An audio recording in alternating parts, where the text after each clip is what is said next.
Gunmen kidnap popular traditional ruler in Niger.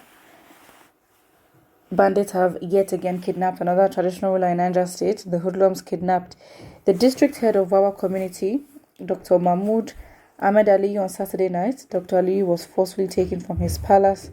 Around 9:30 p.m. on Saturday, eyewitness information reveals that the bandits stormed the palace premises wielding guns and machetes before heading straight to the monarch's private quarters. Ali is the 16th Dodo of Wawa and in the 12th year of his reign. So he's been kidnapped. I guess things are getting more intense, and to be honest, what can you really do? They didn't put things in place. The government hasn't put things in place so you can rely on the police or anything. So really, actually, if the family is going to have to pay ransom, well, they're going to have to do so and find him. He should have the connections, really.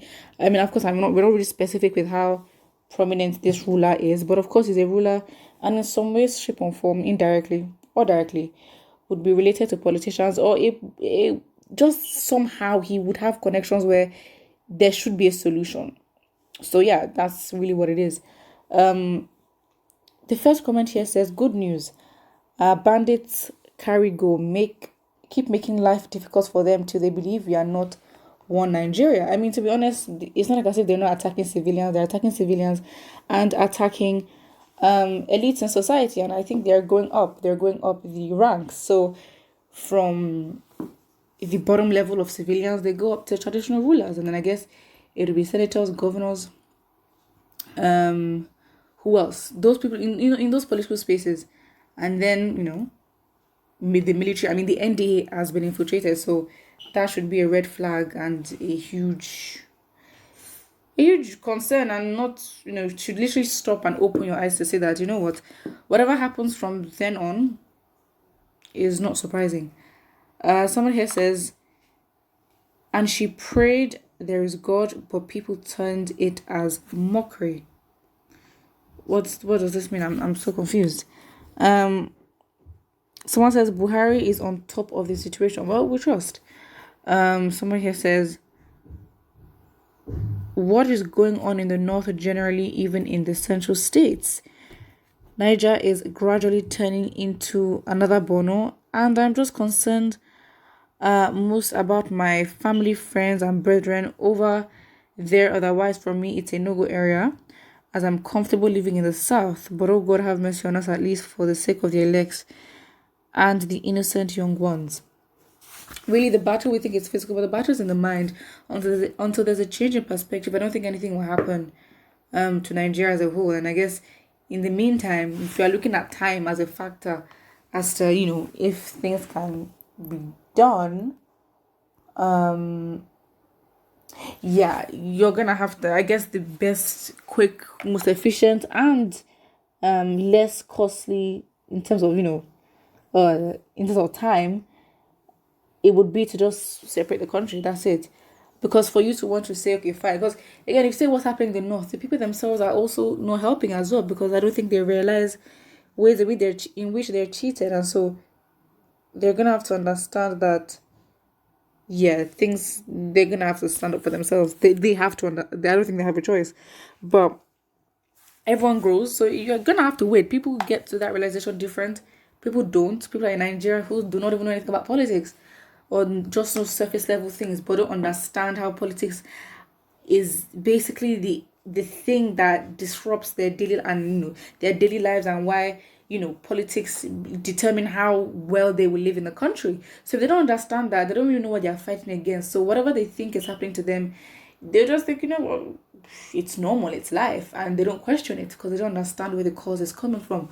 But you're understanding where the cause of whatever thing is coming from, then you know what you're fighting. So again, if you ask, as this commenter said, what is even happening in Bono? A lot is happening in Bono, but then the actual recipients of the damage that is going, they don't understand that they are not meant to go through things like that. And of course, if the mentality is like that and they've been suffering for a long time, of course that mentality is passed from generation to generation, and that further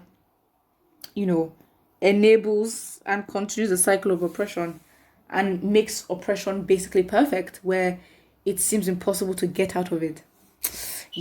Problem.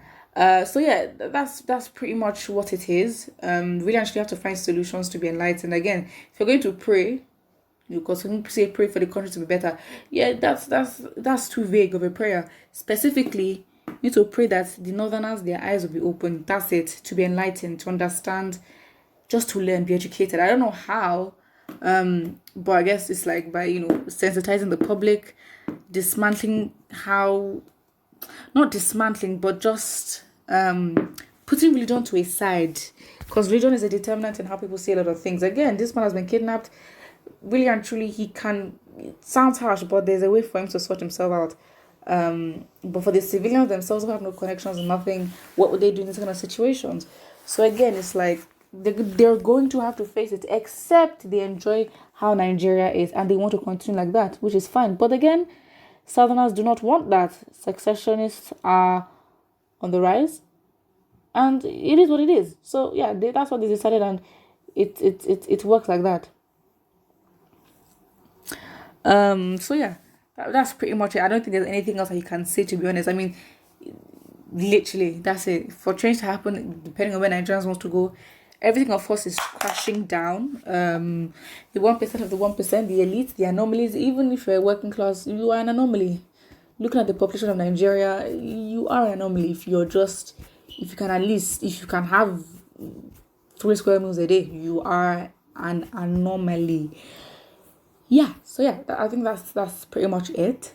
It doesn't really change anything, but fact is, Afghanistan, I guess, it opened a lot of Nigerians' eyes to see that change has to happen. And to be honest, not everyone can leave the country. If you're gonna leave, fine. Different form of slavery, that's a whole different conversation.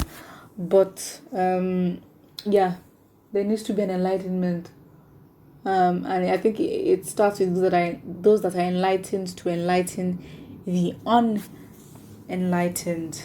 It's hard, but that is the longer route. It's the longer route to get where you want to get to. Except, separating the country. That's the only easy option. However, the question is, when we do separate, do we think the problem will not still continue? Because again, we can look at Nigeria as on a micro scale, but on a macro scale, as Africans, what is happening in Nigeria is 10 times even worse, or going to be, or worse than in a lot of African countries. So again, we can separate and do all that individually, but as a whole, as Africans, if we are not doing what we're meant to do, Africa as a whole will continue to just be backwards. It is what it is. Put what you think, and don't forget to like and subscribe.